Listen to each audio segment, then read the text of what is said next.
Вже починаючи з маличку і впродовж усього життя, ми піддаємося різноманітним негативним впливам і потрапляємо в стресові і психотравмуючі ситуації.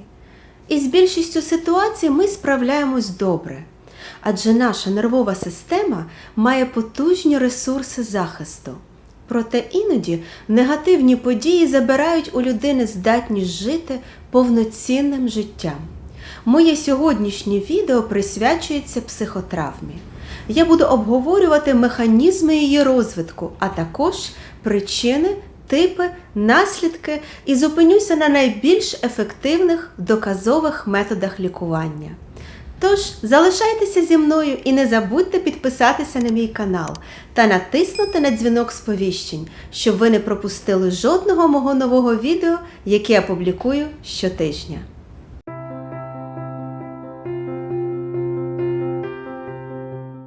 Наш мозок створений для того, щоб оберігати нас. Кожну секунду наш мозок збирає інформацію ззовні та зсередини нашого тіла і приймає рішення щодо нашої безпеки. Ми це не усвідомлюємо, так як наш мозок робить це автоматично. Якщо ми перебуваємо у звичному, безпечному середовищі, наш мозок перебуває у малоактивному стані. Якщо ж ми перебуваємо у незнайомому оточенні, наш мозок активується. Це хімічна реакція, що відбувається несвідомо. Наш мозок наказує нашому тілу підготуватися, щоб за потреби реагувати, не зволікаючи. Ми можемо відчувати нервозність, наше серце б'ється швидше, а частота дихання збільшується. Можливо, ви вже чули про реакцію боротьби або втечі. Я маю на увазі автоматичну реакцію нашої нервової системи, коли ми стикаємось із фізичною або психічною загрозою. Насправді розрізняють 6 реакцій на травму: заморожування, бій і втеча, переляк, ступор і непритомність. Перша реакція на потенційну небезпеку передбачає заморожування. Її мета – зупинитися, подивитися, послухати, щоб краще зрозуміти ситуацію, готуючись до дії. Втеча і боротьба – це другий і третій етапи. Цей процес передбачає спочатку спробу втекти від небезпеки, але коли втекти неможливо, настає наступна фаза – переляк, що характеризується почуттям паніки, нудоти, запамороченням та онімінням. Якщо надалі не вдається вирішити загрозливу ситуацію, людина переходить на 5-й етап – ступор, ознаками якого є безсилля та зневіра. Остання фаза – це непритомність. Вона має кілька функцій з точки зору виживання. Коли тіло набуває горизонтального положення, кровопостачання мозку збільшується. Ця фаза також пов'язана з огидою та емоційним потрясінням. У момент небезпеки всі ці реакції відбуваються автоматично з метою захистити нас. Іноді ці стрес-реакції не зникають навіть тоді, коли загроза вже давно позаду, оскільки мозок і тіло продовжують працювати, щоб захистити людину від небезпеки. Ці реакції є нормальною складовою процесу адаптації до стресу. Але якщо вони тривають занадто довго, людина потребує психічної допомоги.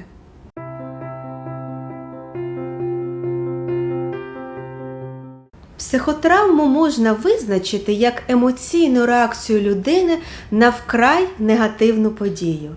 Це можуть бути різні форми фізичного насилля, сексуальне насилля та домашнє насилля, нещасні випадки, тяжкі захворювання, смерть або втрата коханої людини.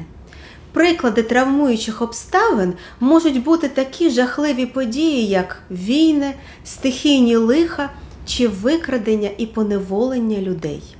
Але такі речі, як психічне знущання, зрада, неприйняття чи дискримінація можуть мати не менш серйозні психічні наслідки. Також можна отримати травму, ставши свідком чогось негативного. Травма може бути разовою подією, тривалою або низкою подій. Наприклад, довготривала емоційна занедбаність в дитячому віці. Емоційна реакція на травму є нормальною реакцією, і вона виникає, коли ліквідувати загрозу немає змоги. В результаті у людини можуть з'явитися психічні скарги. Зазвичай вони зникають самі по собі.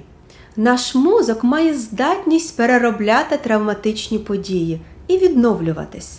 Однак іноді наша система дає збій. Тому наслідки можуть бути серйозними.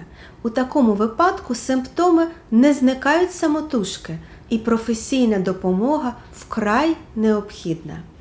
Деякі посттравматичні симптоми з'являються протягом 1 місяця після травматичної події. Але так відбувається не у всіх.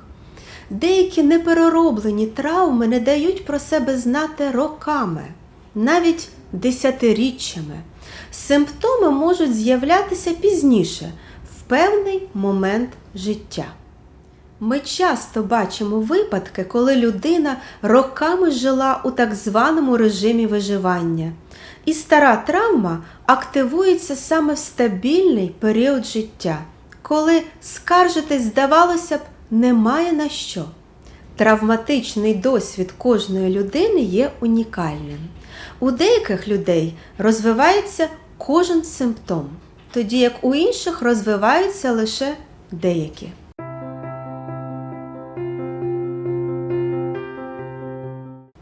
Посттравматичний стресовий розлад виникає тоді, коли нормальні реакції на травматичну подію набувають хронічного характеру.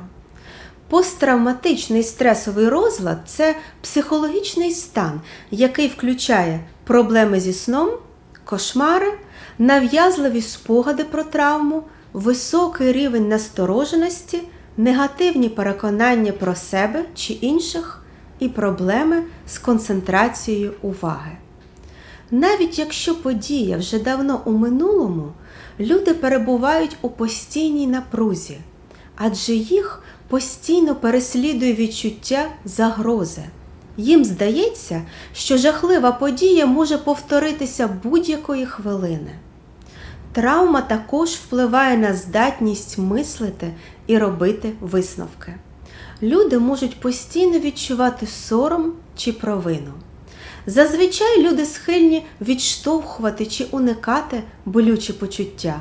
Тому уникнення згадок про травму, небажання говорити про неї – це типові симптоми посттравматичного стресу. Люди відчувають емоційну порожнечу, відсторонюються від близьких і втрачають інтерес до колись улюблених речей. Проте ми не можемо відновитися після травми, просто вирішивши її подолати або забути. Це як той м'яч, який ви намагаєтесь тримати під водою 2 руками. Поки ви тримаєте його під водою, ви його не бачите. Якщо ви відпустите його, він вистрибне нагору. Психотравма є суб'єктивним поняттям. Навіть якщо у людини немає класичних ознак посттравматичного стресового синдрому, це ще не означає, що вона не може страждати від травматичного досвіду. Деякі люди страждають від депресивних чи тривожних почуттів, розвивають низьку самооцінку, інші стикаються із труднощами у стосунках, відсутністю довіри до інших, зловживають алкоголем чи наркотиками тощо. Неважливо, наскільки велика чи жахлива травма на перший погляд. Важливо лише те, чи вона впливає на самопочуття і здатність нормально функціонувати. Навіть невеликі травми можуть потребувати терапії. Вчасне лікування може попередити погіршення симптомів.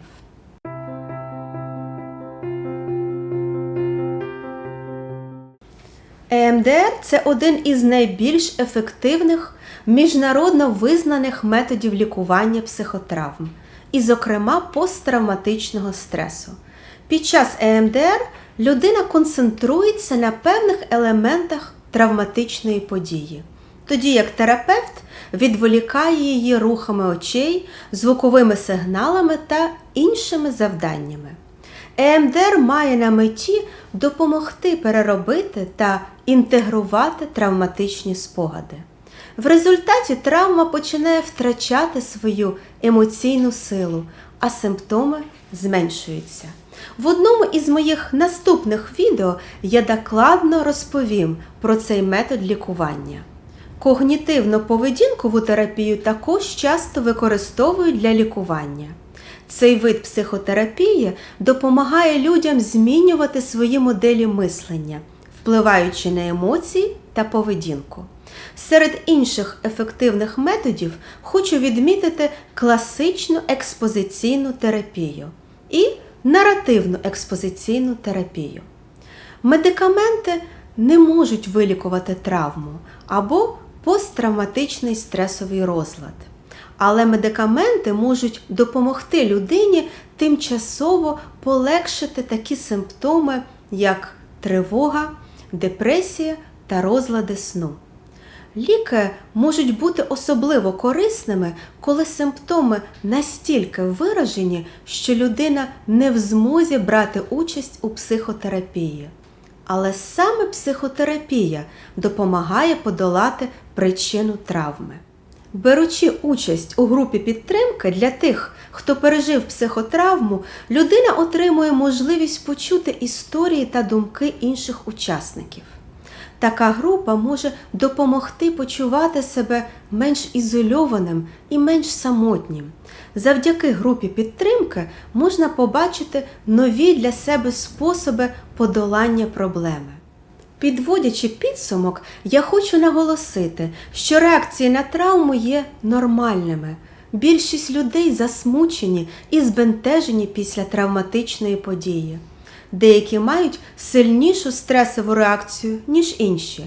Але як би людина не реагувала, одужання і відновлення можливе.